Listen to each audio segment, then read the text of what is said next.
ಇನ್ನು ಮಲೆನಾಡು ಭಾಗದಲ್ಲಿ ಪೂರ್ವ ಮುಂಗಾರು ಅಬ್ಬರಿಸ್ತಾ ಇದೆ. ತುಂಗಾ ಜಲಾಶಯದಲ್ಲಿ ನೀರಿನ ಪ್ರಮಾಣ ಈಗ ಹೆಚ್ಚಳವಾಗಿದೆ.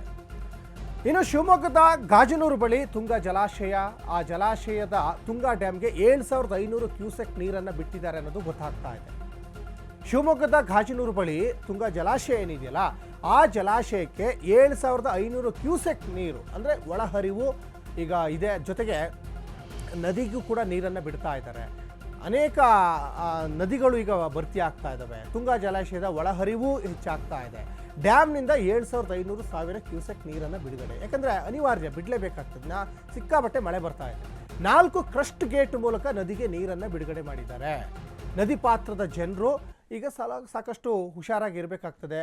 ನಿನ್ನೆನೂ ಕೂಡ ನೀರನ್ನು ಬಿಟ್ಟಿದ್ದಾರೆ, ಮೊನ್ನೆ ಬಿಟ್ಟಿದ್ದಾರೆ. ಹಾಗಾಗಿ ಇದು ನೋಡಿ, ಶಿವಮೊಗ್ಗದ ಗಾಜನೂರಿನ ತುಂಗಾ ಜಲಾಶಯ. ಈ ತುಂಗಾ ಜಲಾಶಯದ ಹೆಚ್ಚುವರಿ ನೀರನ್ನು ಅಂದರೆ ಒಳಹರಿವು ನೀರನ್ನು ಈಗ ಅನಿವಾರ್ಯವಾಗಿ ನದಿಗೆ ಬಿಡಲೇಬೇಕಾಗ್ತದೆ. ಇಲ್ಲಾಂದರೆ ಡ್ಯಾಮ್ ಭರ್ತಿ ಆದರೆ ಮತ್ತೆ ಇನ್ನೇನೇನೋ ಅನಾಹುತಗಳಾಗ್ತದೆ.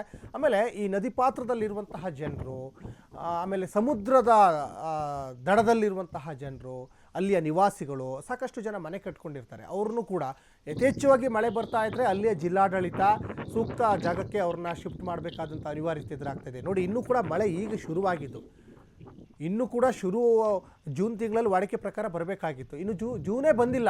ಜೂನಿಗಿಂತ ಮುಂಚೆನೇ ಮಳೆ ಬರ್ತಾ ಇದೆ. ಅಂದರೆ ಅನಾಹುತಗಳು ಜಾಸ್ತಿ ಆಗ್ತಾ ಹೋಗ್ತವೆ.